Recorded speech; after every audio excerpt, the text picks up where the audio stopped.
Último bloque en Evolución Humana, aquí Canal 13, como siempre, los lunes estamos en contacto con la ciencia y el pensamiento. Hoy, la Luna. Bueno, muchos dicen, es un tema trillado, ya sabemos que está allá arriba, lo vemos permanente, ya sabemos que Neil Armstrong, los astronautas, por ahí la gente que duda, hasta el día de hoy realmente, hay mucha gente que dice, es imposible, ¿por qué no siguieron? ¿Por qué no llegaron después de aquel momento nada más?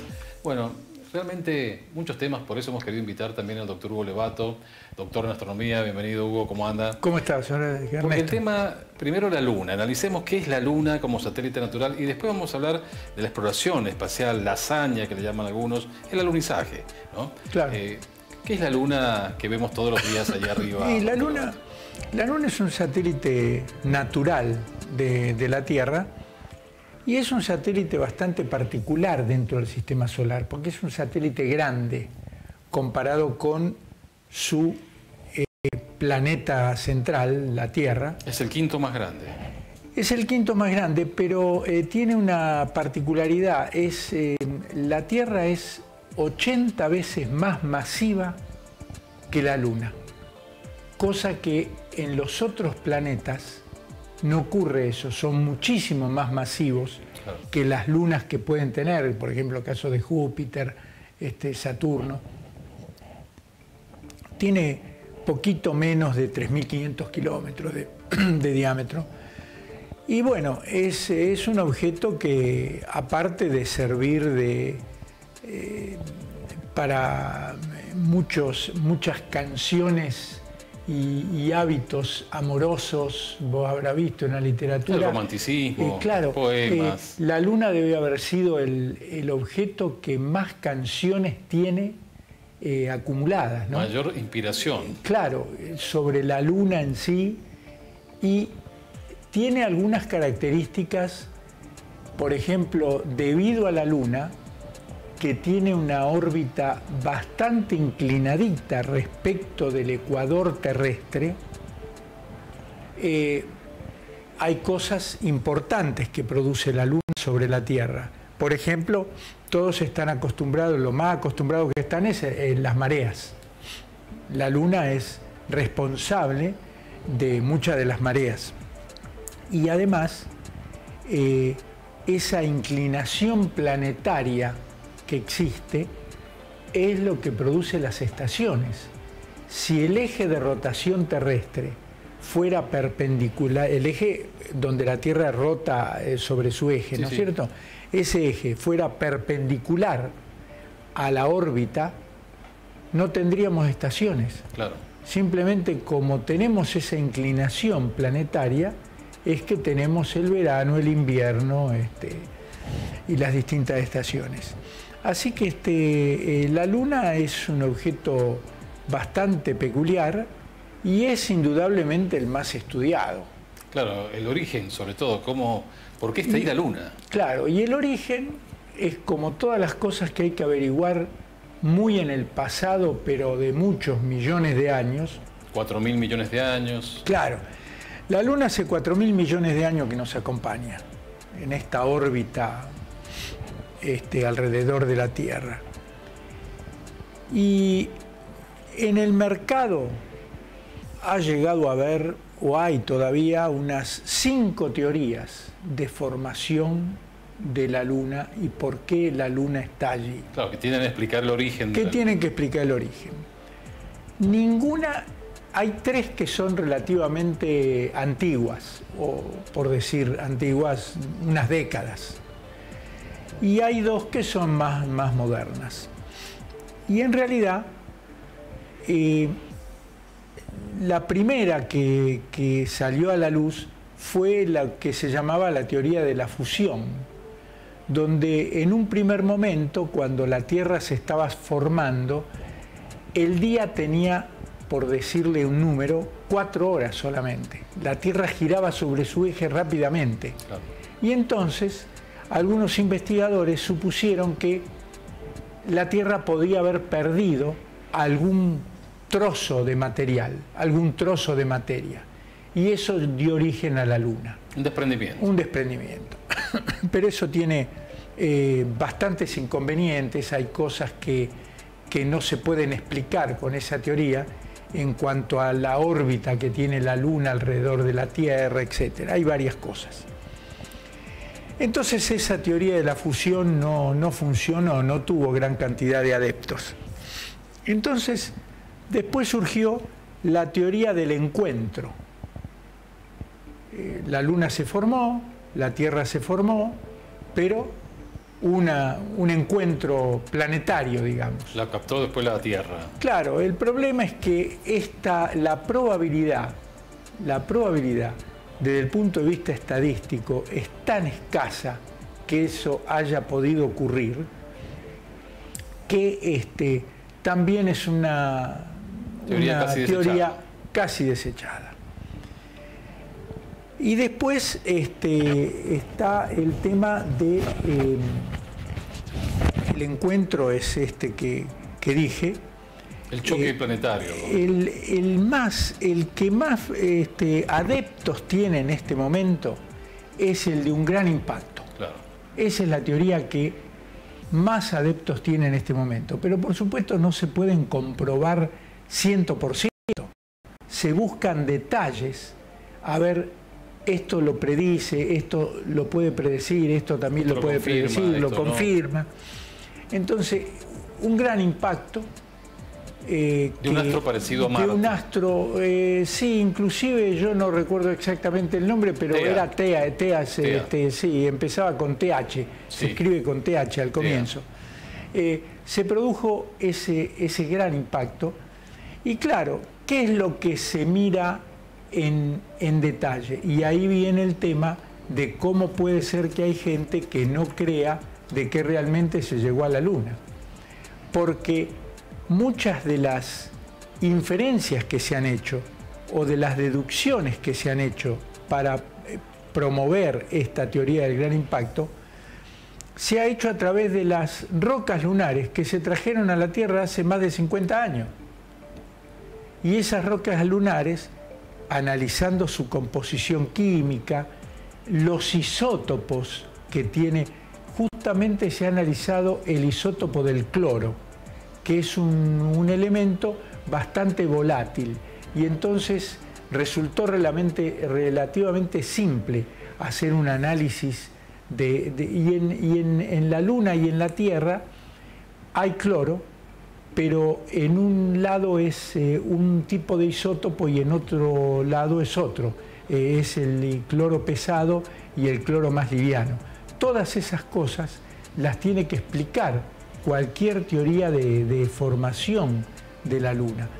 La del impacto es posiblemente, porque después hay otra, también bastante moderna, que es la de muchos impactos.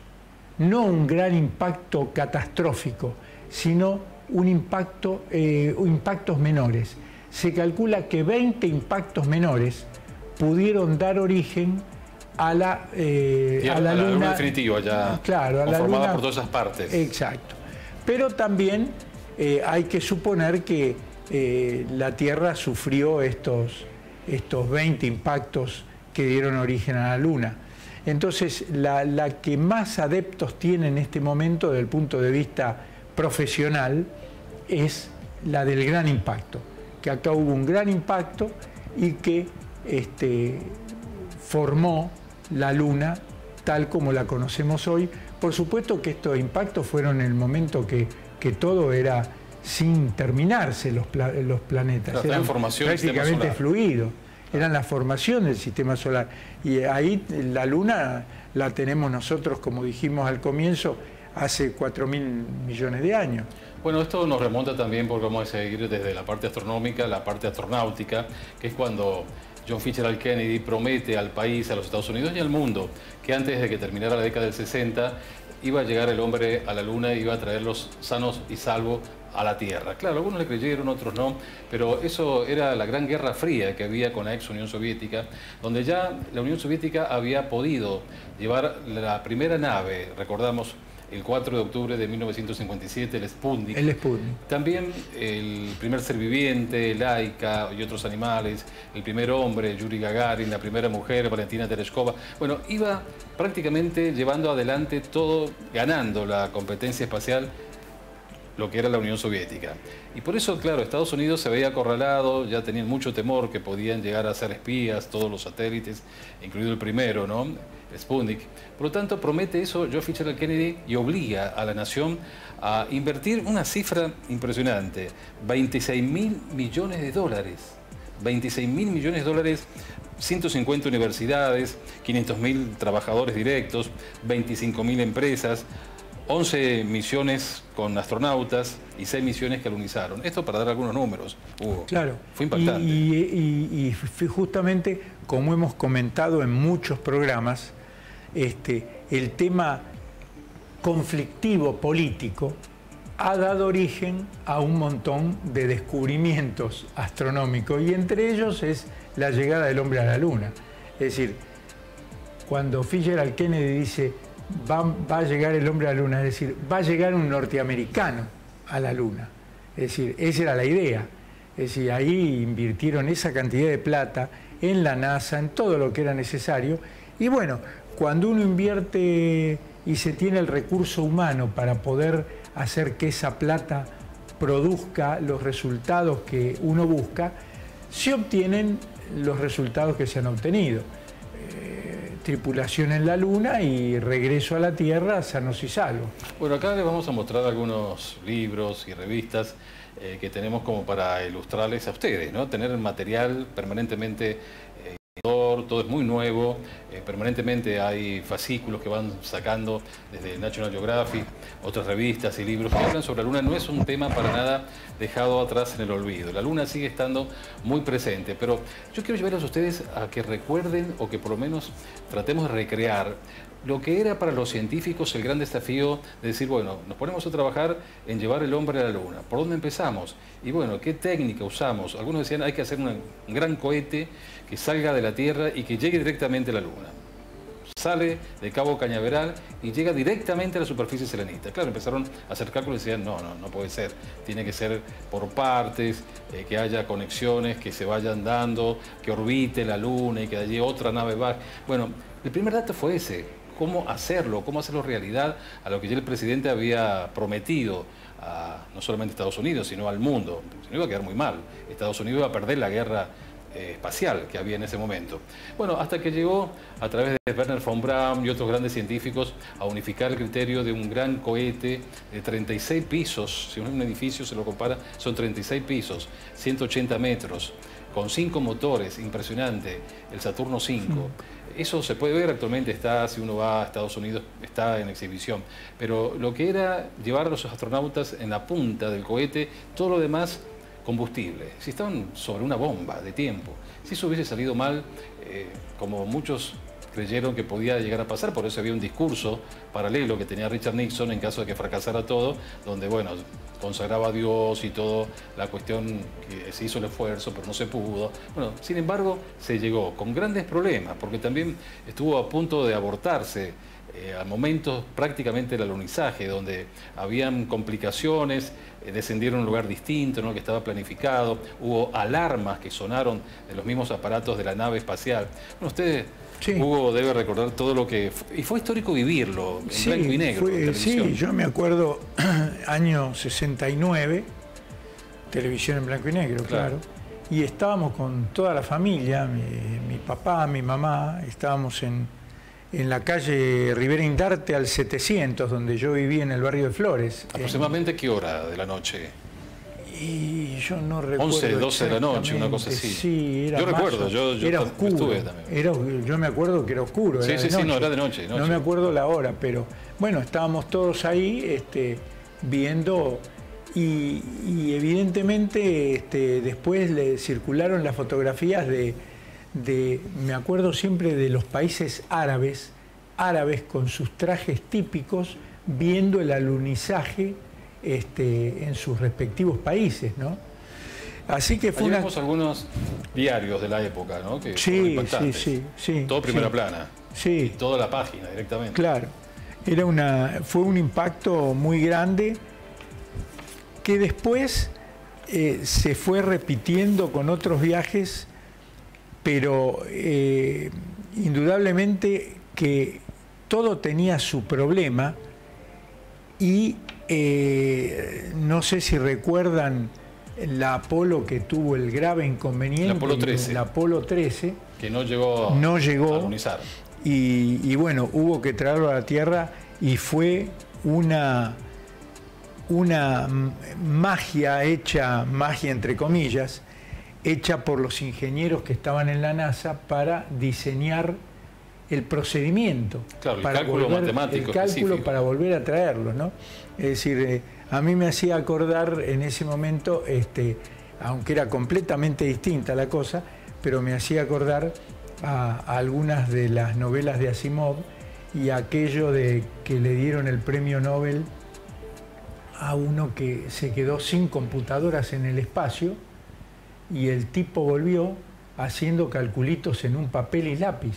Claro. Bueno, algo parecido pasó con el Apolo 11 porque tuvieron que sacar una virome para poder destrabar algo que se les había complicado allí en la maquinaria. Una virome. Sí. ¿No? Porque hay que tener la inteligencia suficiente para usar lo que se tiene a mano en ese momento para destrabar lo que sea. Porque estuvo en varias ocasiones a punto de complicarse todo. Ustedes se imaginan si hubieran quedado 2 astronautas allí varados en la Luna porque no iban a ir a buscarlo, no estaba previsto para nada, No, iban a quedar allí, iban a morir allí. Claro. Y el que estaba dando vuelta, que era Collins, bueno, estuvo solo, se decía que era el hombre más solitario de la historia de la humanidad porque estuvo horas, más de 10 horas circunvolando la Luna, porque ellos caminaron sobre la superficie durante 2 horas y media. Luego vendrían, en total fueron 12 astronautas en 6 misiones espaciales. La misión Apolo o el programa Apolo, hasta el Apolo 17, año 1972. Esa fue la última vez que llegaron claro. en la misión Apolo. Pero después los rusos ya habían llegado a través del Lunik 1, 2, 3, claro. 9, hasta el 24. Los rusos, lo único que les faltó era llegar con el hombre. Con el hombre, claro. Pero ya habían llegado, fueron los primeros en llegar a la Luna, primero se estrellaron y después suavemente pudo alunizar una nave rusa antes que los Apolo. Pero claro, el hombre llegó con los Estados Unidos. Y ahora China y la India. Sí. China desde hace ya 10 años viene con una agencia espacial impresionante y sobre todo en el lado oculto, que ya le vamos a preguntar al doctor Levato de qué se trata, por qué siempre vemos un lado, una cara de la Luna y no la otra. Bueno, China eligió la cara oculta de la Luna para llegar y la India también. Y por lo tanto hay posibilidades que pueden llegar a los polos. Muchos dicen hay agua. No está descartado que haya agua en los casquetes, en lugares de cráteres, donde puede que haya agua y porque no da el sol nunca y son lugares profundos, puede existir el agua. Y esa es la gran pregunta, doctor Levato. ¿Puede haber agua en la Luna? Puede haber agua, inclusive hay vestigios de agua, como lo hay también en Marte, ¿no? Los casquetes. Los casquetes, y hay vestigios que ha habido agua, y en realidad es perfectamente entendible físicamente que ahora no haya. Es decir, esos objetos que no tienen un campo magnético importante que los proteja de la radiación solar y de las partículas solares, con el tiempo, millones de años, van perdiendo todo lo que es volátil, lo que tienen sobre la superficie, que puede, por ejemplo, el agua en Marte, la atmósfera, se va porque el Sol hace su trabajo y como no tiene un campo bien uniforme como el que existe en la Tierra, no existe protección contra esas y la temperatura puede llegar en un lugar soleado en la Luna a 130 grados centígrados y en un lugar oscuro a menos 170 grados. Es decir, tenemos temperaturas extremas. Hay temperaturas extremas. Yo creo que eso no sería insoportable para el hombre. Acá hay un problema con la radiación. Claro. Y se está trabajando muchísimo en los trajes y en la forma de protegerlos. Yo no recuerdo quién es, si es Elon Musk que ha propuesto una especie de escudo magnético alrededor de cada persona que esté transitando sobre la superficie lunar o sobre la superficie marciana, de manera que eso la proteja de la radiación solar y de las partículas solares. Pero eso es uno de los problemas más graves que hoy tienen que enfrentar los astronautas. Bueno, recién veíamos a Neil Armstrong cuando estaba instalando aparatología en la Luna, en el primer viaje, en 1969. Sí. Entre ellos había sismógrafos, también elementos que hasta el día de hoy con láser que se dispara, se puede medir perfectamente la distancia que va llevando permanentemente la Luna con la Tierra. Se sabe que se aleja de la Tierra 4 centímetros al año. Para las personas que no creen en que el hombre haya llegado a la Luna, bueno, está la posibilidad de tanto los sismógrafos que funcionan hasta el día de hoy, se conoce mucho de sismografía serenita y se conoce mucho más sobre el detalle del alejamiento de la Luna, lento, pero permanente, constante, es decir, la distancia. Y usted puede hacer la prueba, esto realmente se puede hacer con los láseres que quedaron allí, es otra forma de probar que esos elementos uno puede llegar a tener una interacción desde la Tierra hacia la Luna con elementos sofisticados láser. Quizás no lo tenga en su casa, el elemento sofisticado, pero sí se puede conseguir en una universidad, en un observatorio específico, determinado. Es decir que, doctor Lobato, no sé cómo puede haber gente que no cree en esto. No, es increíble que hay gente que no crea en que el hombre llegó a la Luna.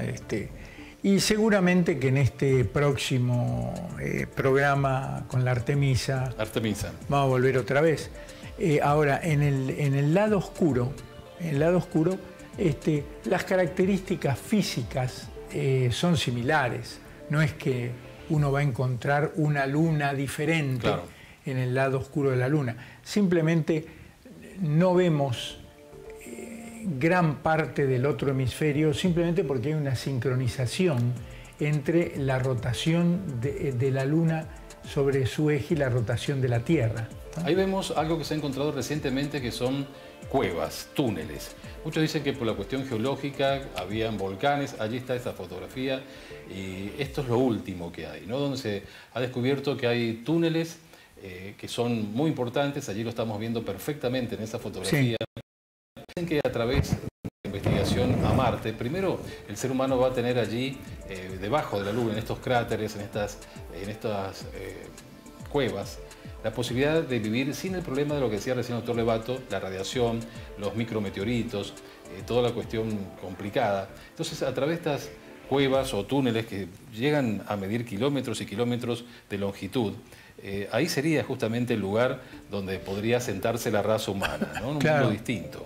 Hay que protegerse de alguna manera, porque ya hay estudios realizados, inclusive ha salido mucha gente al espacio ya, y entonces ha habido estudios médicos inclusive que han determinado cuál es el impacto que la salida al espacio exterior le produce al ser humano. Sobre todo en los huesos. En los huesos, hay muchas cosas que hay que tener en cuenta. Y bueno, eso yo creo que lo van a solucionar. Hay un gran trabajo para los trajes espaciales nuevos. Los trajes espaciales tienen que ser trajes que permitan el movimiento ágil, no como los trajes que usó Armstrong, que eran están diseñados de una forma con mayor tecnología. Y que a su vez protejan al ser humano de todas estas condiciones del medio ambiente que nosotros sobre la Tierra no estamos acostumbrados. Bueno, un tema para destacar también, y muy curioso, que hay 4 rovers. ¿Qué son los rovers? Son vehículos que fueron fabricados en la NASA, uno en China, 3 son norteamericanos y uno es chino. Pero esos 4 vehículos que trasladaron a los astronautas a 25, 30 kilómetros, en el mayor caso fue en el Apolo 17, que fueron a 42 kilómetros. Ustedes imagínense lo que es ir en un vehículo por la Luna, ¿no? Es impresionante, es impactante lo que pudieron observar, traer. Actualmente ha traído 350 kilos Estados Unidos y 400 kilos Rusia. Tiene más cantidad, digamos, de rocas Rusia que Estados Unidos. Pero lo importante es que fue el hombre, ¿no? Eso es lo más interesante. Y Rusia con China han sido países también que han colaborado mucho en traer aportes científicos.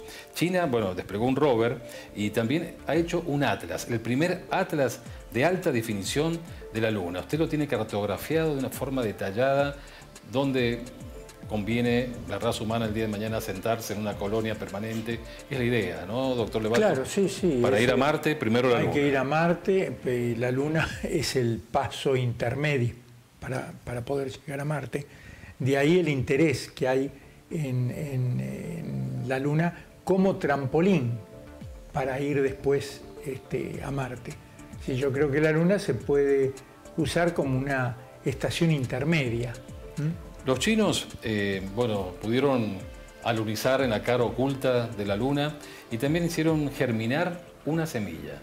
¿No? Germinar una semilla en la Luna. Impresionante. Y bueno, esperamos que a corto plazo se pueda ya tener fechas, porque se la viene postergando, no es fácil. Y terminamos con una gran pregunta que se la quiero trasladar al doctor Levato.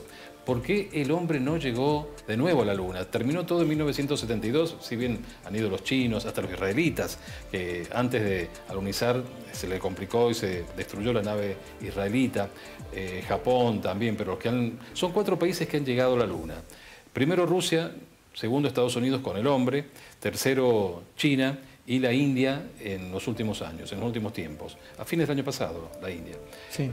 ¿Por qué se dejó de ir a la Luna? Eso es algo que hace muy escéptico a la gente, a descreer. Dice, no, si fueron al principio para ganarle a Rusia la batalla que tenían allí ideológica, pero ¿por qué nunca más fueron? Mira, yo creo que hay varias razones, que no se puede indicar una sola. Acá hay razones económicas. Un país solo le cuesta bastante de su presupuesto hacer un viaje a la Luna. Es una cosa costosa. Hoy en día sigue siendo costosa. Sí, recordamos que salió 26.000 millones de dólares. Claro, hoy quizá no salga tanto porque ya existen los prototipos, pero es costosa. Segundo, que a lo mejor se perdió interés político. Bueno, ya llegamos, ya lo conseguimos. ¿Qué puede hacer Rusia, China? Bueno, somos los segundos. Si fuéramos los argentinos estaríamos disconformes, porque nosotros en el fútbol no podemos ser segundos, ¿viste? Así como en el fútbol. El argentino no puede ser segundo. China y Rusia pueden ser los segundos que lleguen a la Luna. Pero se perdió el interés en una carrera política, que fue lo que ocurrió en el caso de Rusia y Estados Unidos en un primer momento. Así que ha habido varias razones. Yo creo también que puede volver el interés por una cuestión económica. De la Luna se pueden extraer muchos recursos, que en algún momento va a ser relativamente simple traerlos a la Tierra de nuevo. Hay planetas de diamante. Claro, sí, bueno, eso... Están un poco más lejos, pero... Sí, hay planetas, inclusive Mercurio tiene algunas características parecidas a esa, pero hay algunos elementos minerales que podrían ser de gran interés para la Tierra. Y indudablemente que traerlos no sería tan difícil como cuando hubo que traer esas rocas que hablábamos, los 350 kilos y 400 kilos, que bueno, se trajeron a mano. Ahora puede haber otras formas de traer ese material. Pero bueno, yo creo que se va a volver esta Artemisa, creo que está siendo un poco postergada también. Sí, la van postergando. Se va postergando, pero en algún momento el primer programa de la Artemisa fue probar en realidad el cohete, que tenía que ser el gran impulsor, y eso se logró. Bueno, realmente interesante el tema, y yo quiero simplemente recordar lo que pasaba hace 55 años atrás, cuando llegaba el Apolo 11. Era el único tema que se debatía, se hablaba en los noticieros, en los medios gráficos y en la calle, la gente. Y todo se llamaba Apolo 11. Desde una pizzería muy famosa en San Juan, que le cambió el nombre a Apolo 11 o Apolo. Todo era Apolo 11 y algunos le ponían Apolo 8 o Apolo 1, que fue el que tuvo víctimas. Se murieron los 3 astronautas norteamericanos en una nave que era justamente una cápsula para tratar de luego hacer la realidad en el Apolo 11, pero tenía que probar antes cómo andaban las cosas. Fue en tierra, Fue en tierra ese accidente. y allí se quemaron vivos. Claro, vivos, fue así. sí. No pudieron salir y gracias, o digamos, a través de esa experiencia, cambiaron la cerradura, que ya podían abrirse de otra forma, más simple para los astronautas en caso de fuego. De fuego. Así que bueno, fue una gran experiencia que costó la vida de 3 astronautas, porque esto es un desafío del hombre, de la ciencia, que lleva años de estudio, mucha inversión económica, decisiones políticas y también mucho valor. Porque hasta el mismo Neil Armstrong casi pierde la vida en uno de sus momentos en que se entrenaba. Estaba allí disparado en el espacio y el paracaídas prácticamente no le funcionó, bueno, y cayó de casualidad vivo a la Tierra. Y así cada astronauta tiene mucha historia que contar, cómo fue su vida, con mucho sacrificio, con problemas después. Algunos se dedicaron al alcohol, otros estuvieron muy complicados porque debe ser un impacto muy fuerte a nivel psicológico ser una persona, un héroe, una persona que representa a la humanidad en ir a otro astro, la primera vez que se llegaba a otro mundo.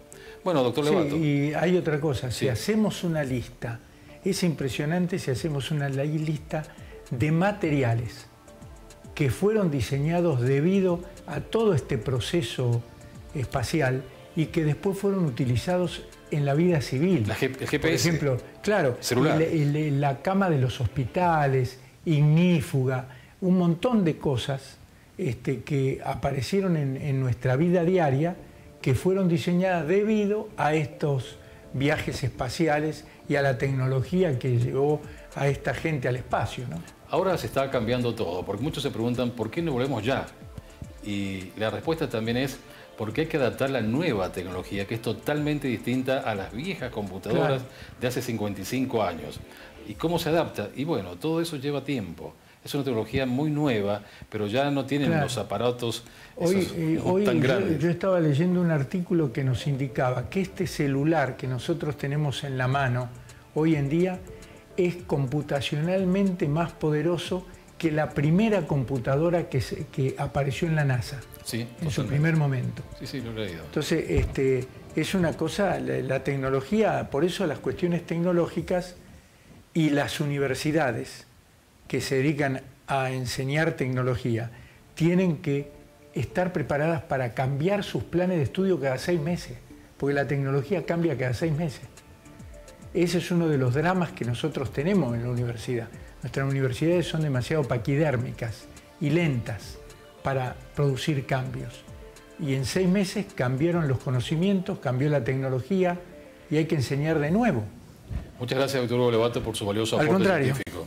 Nosotros llegamos hasta acá, nos resta invitarlo para la reiteración del programa los domingos a la hora 13 y los lunes a la hora 21, siempre presente la ciencia aquí en Canal 13. Nos reencontramos.